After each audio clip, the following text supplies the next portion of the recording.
Hi, I'm Mary Kopczynski, the CEO of Regalytics, and I'm reporting live from my in-laws in Issaquah, Washington. If you could guess the lake, put it in the comments.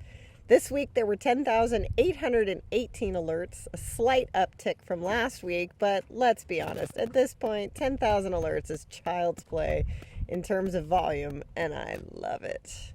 It means the regulators are on vacation. So, not all of them, because this week we saw the passage of the Inflation Reduction Act, which of course has a lot of climate change issues being addressed in it.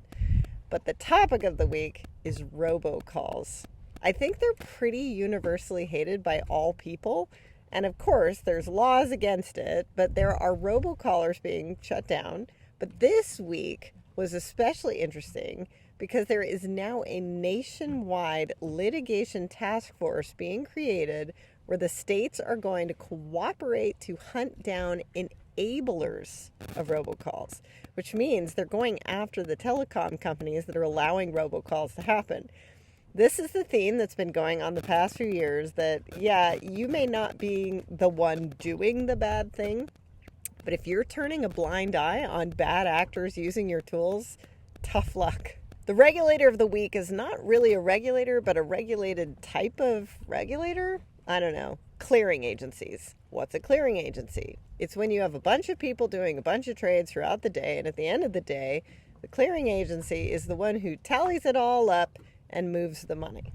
Part of Dodd-Frank, yes, the one from 2010, was there was a section that said the SEC was supposed to regulate conflicts of interest for security-based swap clearinghouses. Blah, blah, blah. I'm not going to explain what those are here, but the SEC finally proposed a rule to control these conflicts of interest, and some people will not love it. Hester Pierce, for example, respectfully dissents because the new rule actually conflicts with the more recent change that was put out.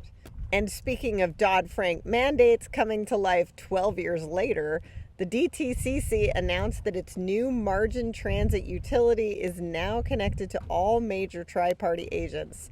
That took a while. But then we get to even more fun stuff, which starts blending with all the latest crypto news. So starting with the CFPB making an announcement about the payment space ecosystem and how all of this emerging tech is bringing to light complex nuances about the clearing and settlement world, the concept of a crypto interest provider has been detailed. Oh, it's getting a little wavy. The crypto interest provider has been detailed by the California Department of Financial Protection and Innovation. So rewind to last year, July 19th, 2021, the very first case against BlockFi came out from the New Jersey Bureau of Securities telling BlockFi that their BlockFi interest accounts were actually securities and needed to be registered. In 1 year, BlockFi has had to respond to over 42 different agencies from 32 states and 3 federal agencies. The 84th alert came out from Wyoming this week. Anyway, the new kid on the block is now Celsius, originally caught in Texas in September. They hit their 27th alert this week, and it is not going to be pretty.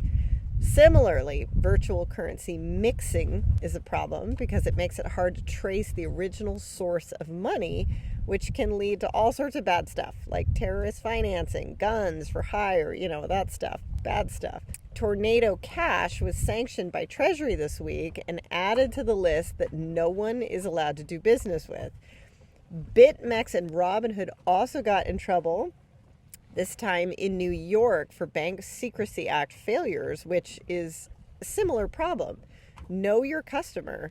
Know where that money is coming from. The BitMEX alert is the actual employee who had to plead guilty for not putting together an appropriate detection system. So I'm telling you, if your gut is wondering if your company maybe should be doing a better job with compliance, speak up. Suggest they invest in a small license to Regalytics, and then you can just email them these alerts as they come out until they realize they may want to take some of this more seriously. As for cyber alerts, the topic of interest this week included deepfakes, purple teaming, and cyber assessment tools. So California has a bill out to create a deepfake working group. Purple teaming, which I had never heard of, is essentially the process of hacking yourself to see how good your cyber is. You have a red team that focuses on hacking you and a blue team that focuses on defending you. And obviously the mixture of that makes purple. But apparently this is such a common thing in the industry that the ECB put out a best practice on purple teaming. So if you're in cyber and you've never heard of purple teaming, this might be a good Google term for you. The FFIEC, which is basically the financial regulator group that works together to get big institutions in trouble, not only put out a cyber assessment tool, it's free, you can use it to assess your cyber, but they're already to the point where they're asking for feedback on how it worked for you. So if you haven't heard of it yet, maybe ensure you've got someone looking at that. And finally, some fun. The Department of Health and Human Services studied 1,831 hospitalized patients with COVID-19 in Southern California and found that active cannabis users had better outcomes. So there you go. That's it for this week. It's so fun to know everything that's going on wherever I am. And if I were the chief compliance officer, I would be having a field day forwarding certain alerts to people in my company and then actually being able to see if they looked or not. Have a great week, and I'll see you next Wednesday.